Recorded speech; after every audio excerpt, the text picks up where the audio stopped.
Dari 25 Nabi dan Rasul, Nabi Ayub alaihi salam diberi gelar oleh Allah Subhanahu wa Ta'ala manusia yang paling pandai bersabar. Beliau digelari Nabi yang sangat tinggi tingkat kesabarannya. Beliau mampu bersikap sabar baik dalam keadaan senang maupun dalam keadaan susah. Dan inilah sebenarnya rumus ketika kita menghadapi masalah, yaitu ilmu sabar. Mari kita dengarkan sisi kehidupan Nabi Ayub alaihi salam. Ayub alaihi salam diberikan kekayaan oleh Allah lebih dari cukup.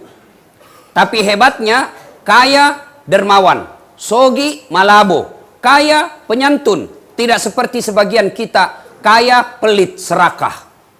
Ini kaya dermawan. Seluruh malaikat memujinya. Manusia yang ada satu kampung di situ memujinya. Satu makhluk yang tidak memujinya. Siapa? Iblis laknatullah alaih. Iblis berkata kepada Allah, "Ya Allah, saya tidak percaya Ayub bisa sehebat itu. Dia bisa begitu, dermawan, taat beribadah. Kenapa? Karena dia kaya. Coba kalau dia miskin, tidak seperti itu dia." Allah Subhanahu wa Ta'ala berfirman, "Saya lebih tahu dari kamu iblis. Silahkan kau goda Ayub." Digoda Ayub alaihissalam. Akhirnya apa? Perkebunannya terbakar. Binatang ternaknya musnah. Jatuh bangkrut dalam sekejap. Ketika bangkrut, tapi tetap beribadah kepada Allah. Iblis lalu datang menggoda kepada Ayub alaihissalam. Ayub, kalau bahasa kita, teak mako. Apalagi tunusan bakaraimu. Nah ambil hartamu, masa kau sembah lagi? Apa kata Ayub alaihissalam? Alhamdulillah, sempat kaya. Banyaknya orang dari lahir sampai mati miskin. Saya alhamdulillah sempat kaya. Allah berfirman apa? Nucini itu? Iblis berkata tidak. Dia begitu karena ada anaknya yang memberikan semangat moral. Coba kalau tidak ada anaknya, tidak mungkin dia bisa beribadah begitu. Allah berfirman, tes mako. Diuji lagi, wafat anaknya. Tapi Ayub alaihissalam tetap taat beribadah. Lalu iblis datang lagi kepadanya. Ayub, sudah mako. Nak ambil mi hartamu. Sekarang anakmu lagi nak ambil. Berhenti mako itu sembah Tuhanmu. Apa itu Tuhanmu? Ayub alaihissalam berkata, alhamdulillah sempat tahu punya anak. Banyak orang dari menikah sampai meninggal tidak punya anak. Allah berfirman apa? Nucini nito hebat mimantong. Iblis katakan tidak. Dia begitu karena dia sehat. Coba kalau dia sakit. Allah berfirman, coba mako lagi. Kau lihat. Iblis menggoda Ayub alaihissalam. Sakit Ayub alaihissalam. Sakitnya menurut ahli kedokteran sampai detik ini belum ada yang pernah manusia sakit seperti Ayub alaihissalam. Hancur seluruh tubuhnya, dimakan oleh seluruh daging-dagingnya, hati dan lidahnya saja tidak dimakan oleh ulat. Tapi Ayub alaihissalam tetap taat beribadah kepada Allah. Allah berfirman apa? Kau lihat itu? Lalu iblis datang. Ayub, sudah mako. Nambil hartamu, anakmu diambil. Sekarang anak kasih sakit. Kau apa lagi? Kau sembah itu Tuhanmu? Apa kata Ayub alaihissalam? Alhamdulillah tahu sempak sehat. Banyaknya orang kodong dari lahir sakit sampai mati. Allah berfirman apa? Hebat memang toh? Tidak. Dia bisa begitu karena ada dukungan sosial. Ada camatnya, ada lurahnya, ada bupatinya, ada gubernurnya. Dia bisa begitu karena ada orang yang dukung. Allah berfirman tidak. Biar dia sendiri itu jago itu Ayub. Dites lagi. Akhirnya apa? Ditimbulkan desas-desus fitnah. Iblis membisiki manusia. Usir kau Ayub dari kampungmu. Kalau kau tidak usir, natulari kau penyakitnya. Akhirnya kau sekian satu kampung sakit. Datang kepala desanya, kepala kampungnya lah kalau kita. Ayub, tolong maafkan kami. Keluar kau dari kampung. Kami takut kena ketularan penyakitmu. Ayub alaihissalam berkata, kamase, tolong saya. Angkat tanganmu di antara kalian yang satu kampung ini. Angkat tangan kalian. Siapa yang tidak pernah saya bantu di antara kalian? Tunjuk tangan. Lebang ngaseng kau kubantu. Masa setelah saya sakit begini, kau usir kau dari kampung. Mana pacemu? Kan banyak orang begitu pak. Waktu na baik kita gak batu ngaseng. Ya keren, ya puang. Ayub alaihissalam berkata, masa kau kasih begini kak? Batemu ku tolong satu kampung. Ketika saya sakit kau usir saya. Kata kepala desanya, apa boleh buat? Kami takut ketularan. Kata Ayub alaihissalam, baik mipale, saya tinggalkan. Datang iblis, apa lagi kau sembah itu Tuhanmu? nak kasih bangkrut ko, nak ambil anakmu, nak kasih sakit ko, sekarang nak usir ko lagi dari satu kampung. Apa kata Ayub alaihissalam? Alhamdulillah sempat tonjak tawa jago. Banyak orang tidak pernah jago sampai mati. Allah berfirman, kau lihat itu hambaku? Iblis berkata tidak. Dia bisa begitu karena ada istrinya yang memberikan spirit dukungan moral. Allah berfirman, coba mako, coba lagi. Dicoba, akhirnya istrinya berkata, bang, capek main kodong urus ki. Tolong saya kodong berdoa ki kepada Allah. Anda kan Nabi, minta kepada Allah supaya disembuhkan. Apa kata Ayub alaihissalam? Masiri kak miloko puangnya. Saya malu berdoa kepada Allah. 81 tahun saya sehat. Baru ke 16 tahun sakit, masa saya mau ngadu kepada Allah? Malu saya, baru 16 tahun. Akhirnya Iblis alaihissalam disampaikan oleh Allah, apa? Kau lihat tuh, memang hebat, tapi akhirnya istrinya tinggalkan. Pergi istrinya, tapi Ayub alaihissalam berkata, silahkan kau pergi, tapi kalau kau pulang, ku cambuk kau 100 kali. Pergi istrinya, datang Iblis, sudah mi Ayub, sabatang karamama kontu. Apa kata Ayub alaihissalam? Alhamdulillah sempat tahu punya istri. Banyaknya orang dari lahir sampai meninggal tidak punya istri. Akhirnya Iblis geleng. Hebat memang. Allah lalu memujinya dengan makhluk yang paling pandai bersabar. Melihat kesabarannya, Allah perintahkan kepada malaikat Jibril. Jibril, kau turun hentakkan kakinya Ayub alaihissalam. Patok kaya jena, hentakkan kakinya di pasir. Dihentakkan kakinya di pasir, dengan izin Allah keluar air dari dalam pasir. Lalu Allah perintahkan, Ayub, ambil itu, sumbat itu air yang keluar dengan bajumu. Setelah itu, usap itu luka-lukamu dengan bajumu. Dengan izin Allah sembuh.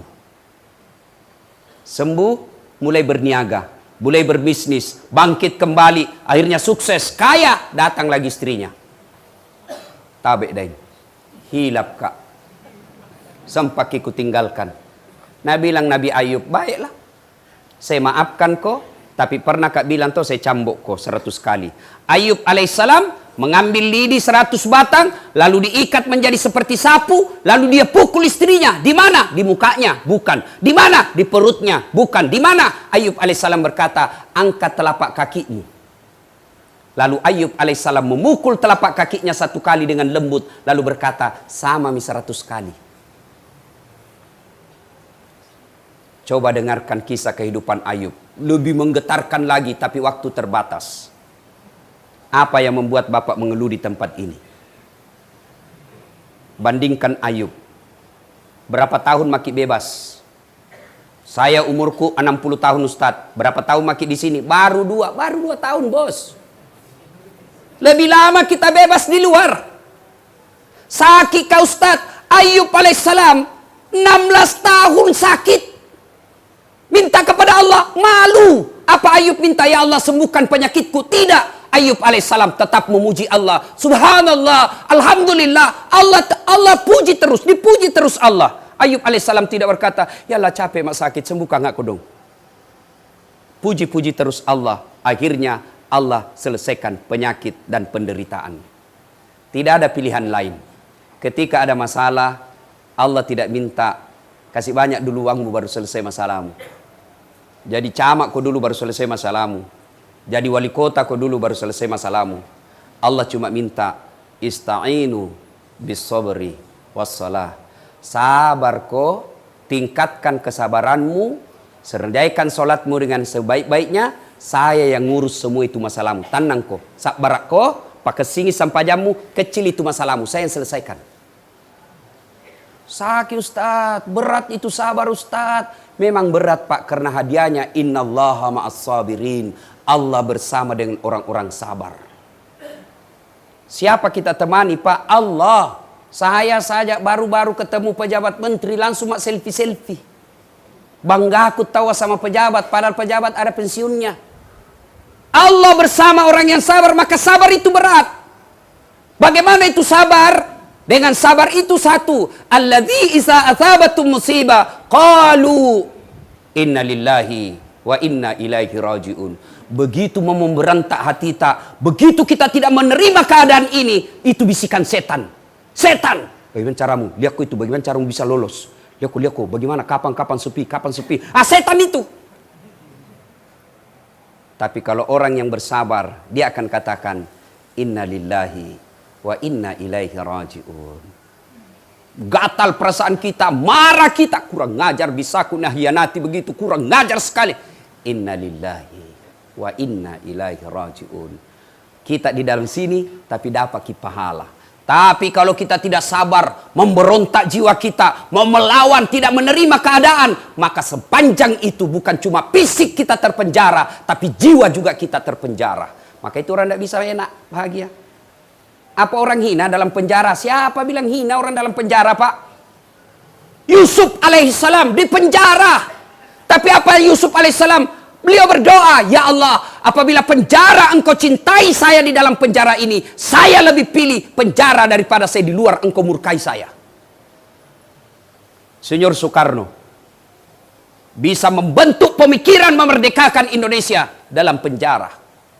Buya Hamka bisa menulis kitab yang spektakuler sampai dipelajari sampai detik ini dalam penjara dia bikin. Maka yang keliru kalau kita dalam penjara, tapi kita tidak bisa mengoreksi diri. Mana sembahyang Jumat masih terlambat, Ki. Apa? Apa mi hebat tak? Di penjara tomma, Ki. Malas tomma Ki sembahyang. Apa jago tak? Ini mi disebut di penjara di dunia, sengsara di akhirat. Masa kita sudah dalam penjara begini, apa kita baku bisi sebentar pi, masih bisa jitu 2 rokok, sebentar pi mau masuk, masih lama katokbah.